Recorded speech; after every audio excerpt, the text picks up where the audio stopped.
ICCR varsity প্রথম লেভেলের সিলেকশনের পর বিভিন্ন ধরনের মেইল নিয়ে সবথেকে বেশি ডাউট আমাদের মধ্যে চলে আসে, তাই না? বিভিন্নজন বিভিন্ন কিছু মেইল পায়, কেউ মেইল পাচ্ছে না।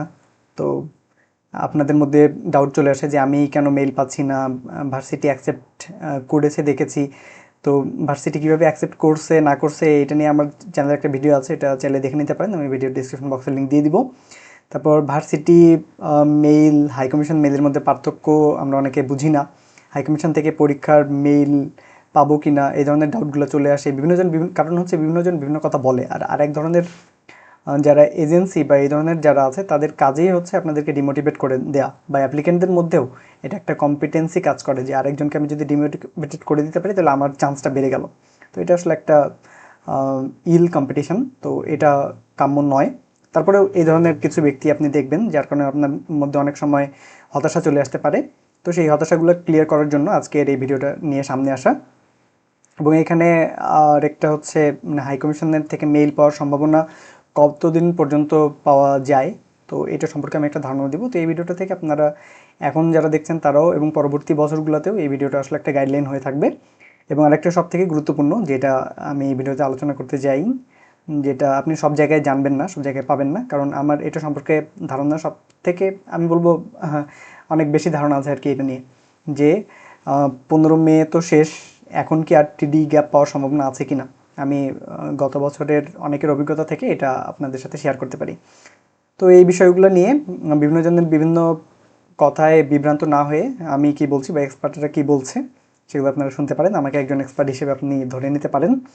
যাই হোক, আমি রাজেশ আছি career corrector and abroad YouTube চ্যানেলটিতে আপনাদের সাথে। আইআইটি দিল্লিতে কেমিক্যাল ইঞ্জিনিয়ারিং করছি, আমি একজন আইসিসিআর স্কলার 2025-26 একাডেমিক সেশনের জন্য। যাই হোক, আমরা এখন দেখার চেষ্টা করি যে আমাদের প্রথম যে প্রশ্নটা, যে অনেকে তো মেইল পেলো আমি কেন পাচ্ছি না, ঠিক আছে? তো এই বিষয়টা জানার জন্য আপনার এই বিষয়টা সম্পর্কে ধারণা থাকতে হবে যে ভার্সিটি মেইল এবং হাই কমিশন মেইলের মধ্যে পার্থক্য কী, ঠিক আছে? এখন পর্যন্ত যারা মেইল পেয়েছে তারা, আপনি খেয়াল করে দেখবেন যে অধিকাংশরাই ভার্সিটি থেকে মেইল পেয়েছে। এবং এই যে যারা ভার্সিটি থেকে মেইল পেয়েছে তারা হচ্ছে ভার্সিটি থেকে মেইল পেয়েছে কারণ কিছু কিছু ইউনিভার্সিটি আছে যারা খুবই কম, এই পার্সেন্টেজটা খুবই কম, একদম আমি বলবো 2-3% ভার্সিটি আছে যারা অ্যাকসেপ্ট করলে অ্যাপ্লিকেন্টদের জানায় দেয়। এটা ম্যাক্সিমাম ইউনিভার্সিটি করে না। আরেকটা কেস আছে যেখানে ভার্সিটি ভাইভা নেয় অথবা কোনো এক্সাম নেয়, নেওয়ার পর তারা সিলেক্ট করবে কি করবে না এটা হচ্ছে তারা সিদ্ধান্ত নেয়। অধিকাংশ ইউনিভার্সিটি শুধুমাত্র আমরা যে এই যে আইসিসিআর অ্যাপ্লিকেশন করছি A2A পোর্টালের মাধ্যমে, তো এই পোর্টালে তারা হচ্ছে আমাদের সমস্ত ডকুমেন্ট বা সার্টিফিকেট রেজাল্টগুলো এগুলো দেখে, এগুলোর ভিত্তিতেই শুধুমাত্র সিদ্ধান্ত নেয় যে তারা অ্যাকসেপ্ট করবে কি করবে না। তো তাদেরকে যারা অ্যাকসেপ্ট করেছে তারা তো হাই কমিশন থেকে ডেফিনেটলি মেইল আপনারা পাবেন। আর সেই ক্ষেত্রে ভার্সিটি থেকে আপনি কোনো মেইল পাবেন না, কারণ তারা ওই যে অ্যাকসেপ্ট করছে এবং এই যে আমাদের সোর্স কোড বা HTML কোড দেখার মাধ্যমে যে এটা আমরা ধারণা পাই, ওইখান থেকে আপনি এটা অলমোস্ট 100% আপনি শিওর যে আপনি অ্যাকসেপ্টেড হয়েছেন। তো সেই ক্ষেত্রে আপনি ভার্সিটি থেকে মেইল পাবেন না, এটা নিয়ে টেনশনের কিছু নাই। আর যারা মেইল পাচ্ছে তারা হয় ওই যে ইন্টারভিউ নিয়েছে, যেমন আইআইটিগুলো, কিছু এনআইটিগুলো আছে এবং কিছু পাবলিক ইউনিভার্সিটিও আছে যারা হচ্ছে তাদের ভাইবা নিয়েছে বা এরকম কিছু, তো তারা জানিয়ে দেয়। তো এইটা হচ্ছে বেসিক বিষয়, এটা অনেকে বোঝে না এবং না বুঝে ভাবে যে ডিমোটিভেটেড হয়ে যায়। তো ও তো মেইল পেলো ভার্সিটি থেকে, তাকে জানাই দিছে, আমি কি পাচ্ছি না, কেন পাচ্ছি না, মূল কারণটা এটা, ঠিক আছে? আশা করি এই বিষয়টা আপনাদের ক্লিয়ার হয়েছে। তো এরপর আমরা আরেকটা যেটা কমন প্রশ্ন, সেটা হচ্ছে ভার্সিটি অ্যাকসেপ্ট করার পরও কেন মেইল পাইনি। ভার্সিটি অ্যাকসেপ্ট করার পরও আপনি এখনও মেইল পাননি কারণ হচ্ছে হাই কমিশন থেকে এখন পর্যন্ত মেইল সবাইকে পাঠানো শুরু করেনি। এবং ওই যে আমি যেটা বলছিলাম যে ভার্সিটি আপনাকে মেইল দিতেও পারে, নাও দিতে পারে, আপনি এটা টিডি গ্যাপ থেকেই বুঝে যাবেন যে আপনার অ্যাকসেপ্ট হয়েছে কিনা। এরপর ভার্সিটি ধরে নেন যে 100% ক্ষেত্রে বা 95% ক্ষেত্রেই ভার্সিটি আপনাকে মেইল দিবে না। যদি আপনি মেইল পেয়ে যান, যেমন হচ্ছে আমি এই বছর আইআইটি রোপারের কথা জানি, রোপারে যারা অ্যাপ্লাই করেছে তো তারা হচ্ছে ভার্সিটি আইআইটি রোপার থেকে তাদেরকে জানিয়ে দেওয়া হয়েছে যে আপনি শর্টলিস্টেড হয়েছেন, এবং এরপর আইসিসিআর যদি আপনাদেরকে সমস্ত প্রসেসগুলো কমপ্লিট করে থাকে তাহলে আপনি অ্যাকসেপ্ট আমাদের এখানে পড়াশোনা করতে পারবেন, এরকম কিছু একটা, মানে প্রভিশনাল অফার লেটার যে তাদেরকে দেওয়া হয়েছে ভার্সিটি থেকে, এটা জানিয়ে দেওয়া হয়েছে। তো এটা যদি আপনি না পান কোনো সমস্যা নেই। এরপর হচ্ছে আপনি একটা ইউনিভার্সিটি থেকেও যদি অ্যাকসেপ্টেড হন বা দুইটা তিনটা যে কোনো 5টা ইউনিভার্সিটি থেকেও অ্যাকসেপ্ট হন বা একটা ইউনিভার্সিটি থেকে অ্যাকসেপ্ট হন, আপনি হাই কমিশন থেকে আশা করতে পারেন যে হাই কমিশন থেকে যে এক্সামটা নেওয়া হবে ইপিটি বা পিটি এক্সাম, তো ইপিটি বা পিটি এক্সাম এটার উপর আমার রিসেন্টলি একটা ভিডিও দিয়েছি, বাংলা ভিডিওর আগে একটা ছিল, তো ইংলিশ ওইটার সাউন্ড কোয়ালিটি একটু কম ছিল, যার কারণে আমি ইংলিশে একটা ভিডিও দিয়েছি, ওটার ডেসক্রিপশন বক্সে লিঙ্ক দিয়ে দেবো, ওইখান থেকে দেখে নিতে পারেন।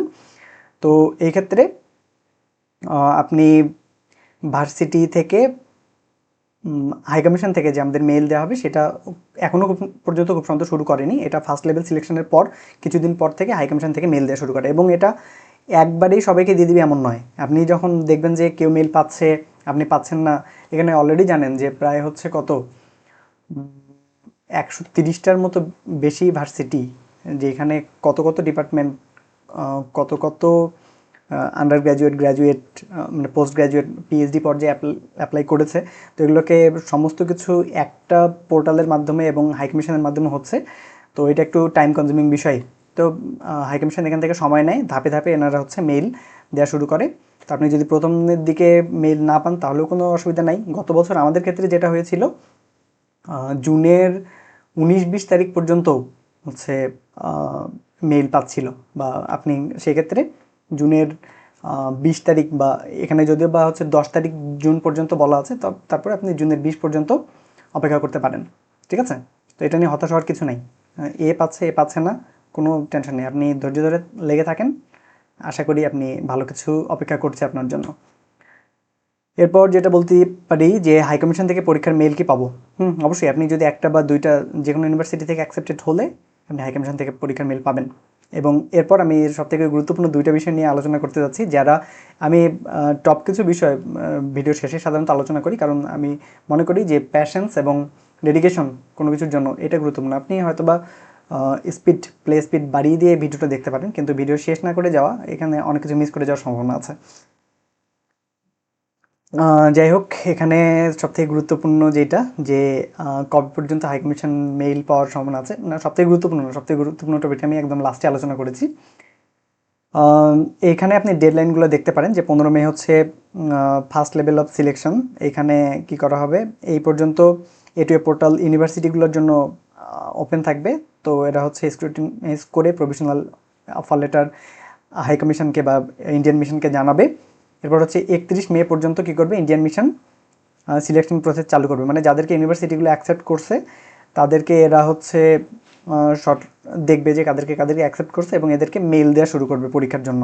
তো এরপর হচ্ছে মোটামুটি 25 মে বা এই সময় থেকেই, আজকে 21 চলছে, তো প্রতি বছর এই সময়টাতে মূলত টাইম ফ্রেমগুলো এরকমই থাকবে। পরবর্তী বছরে যদি আপনি দেখে থাকেন তো টাইম ফ্রেমগুলো কাছাকাছি থাকবে। তো এই সময় থেকে হাই কমিশন থেকে পরীক্ষার জন্য মেল দেওয়া হবে, এবং মেল দেওয়ার পর সময় কিন্তু খুবই কম দেওয়া হয়, 3-4 দিন বা এরকম কিছু একটার মধ্যে বলা হয় যে আপনার হাই কমিশনে আপনার পরীক্ষা হবে। আপনি এই দিনে এই যেই হাই কমিশনে আপনি হচ্ছে কাছাকাছি আপনার দিয়েছিলেন সেখানে চলে আসুন, আপনার পরীক্ষা হবে।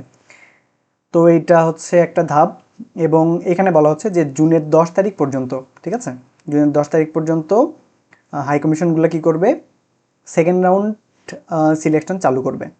তো আপনি ধরে নিতে পারেন যে জুনের 10 তারিখের পর আপনার আর কোনো সম্ভাবনা নাই, কিন্তু এই ক্ষেত্রে আপনাকে আমি একটা সিক্রেট দিতে পারি যে আপনি এখনও আশাবাদী হওয়ার সম্ভাবনা আপনার আছে, ঠিক আছে?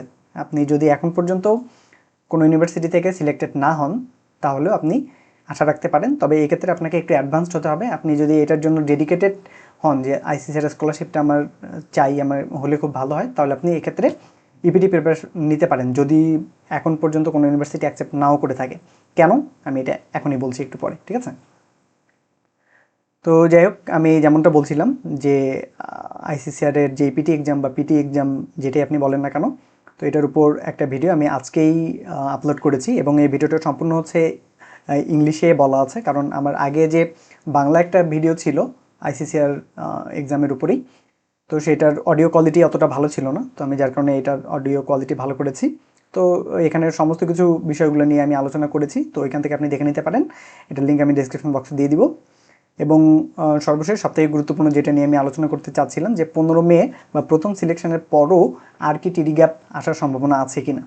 হ্যাঁ, আমার এখানে দেখতে পাচ্ছেন, এটাকে আমি সবুজ করে রেখেছি, এর অর্থ হচ্ছে এখানে আছে, কারণ ওই যে জুনের 10 তারিখ যে ডেডলাইনটা দেওয়া আছে আমাদের ক্ষেত্রে, যে এরপর আর কোনো সম্ভাবনা নাই। তো হাই কমিশন কী করে, হাই কমিশন এর পরেও যদি কোনো ইউনিভার্সিটি হচ্ছে ইউনিভার্সিটিগুলোকে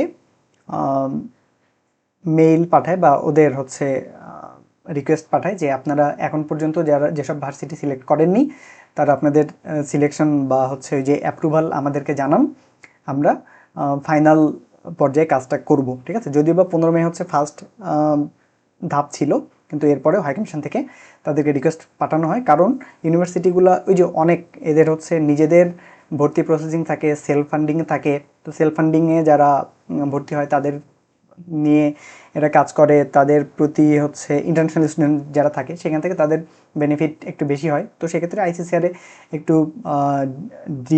ডিলেইং থাকে ইউনিভার্সিটিগুলো, যার কারণে এরা অ্যাকসেপ্ট করে না। তখন হাইকমিশন যখন আবারও রিকোয়েস্ট পাঠায় তখন ভার্সিটিগুলো আবারও সিলেকশন করে, এবং তখনও যাদেরকে সিলেক্ট করা হয় জুনের 15 বা 10 এরকম 15-20 তারিখ পর্যন্ত, তাদেরকেও হাইকমিশন হয়তোবা হাইকমিশন থেকে মেইল পাঠানো হয় এবং তাদেরকেও পরীক্ষা টরীক্ষা নিয়ে আলটিমেটলি ফাইনালি এদের মধ্য থেকে যারা টপ ক্যান্ডিডেট থাকে তাদেরকে ভাইভাটা এবার নিয়ে টপ 500 জনকে আইসিসিআর যে সুবর্ণ জয়ন্তী স্কলারশিপ, এই স্কলারশিপ স্কিমের আন্ডারে স্কলারশিপ দিয়ে ভারতে পাঠানো হয়। আর হচ্ছে আইসিসিআর লতা মঙ্গেশকর স্কলারশিপও এই একই সাথে থাকে। তো যারা হচ্ছে আর্টস বা হচ্ছে ওই যে ফাইন আর্টস এগুলোতে অ্যাপ্লাই করেছেন তাদেরকেও এই 500 জনকে তো হচ্ছে সুবর্ণ জয়ন্তী স্কলারশিপ দেওয়া হয়, আর তাদেরকে লতা মঙ্গেশকর স্কলারশিপের আন্ডারে আরও 15-20টা বা 30টার মতো তাদেরকে হচ্ছে এই স্কলারশিপ দিয়ে ফাইনালি জুলাইয়ের প্রথম দিকের মধ্যে বা জুলাইয়ের মাঝামাঝি পর্যায়ে ভারতে পাঠানো হয়। এই ছিল সম্পূর্ণ আপনাদের সমস্ত ডাউট। আশা করি এখন ক্লিয়ার।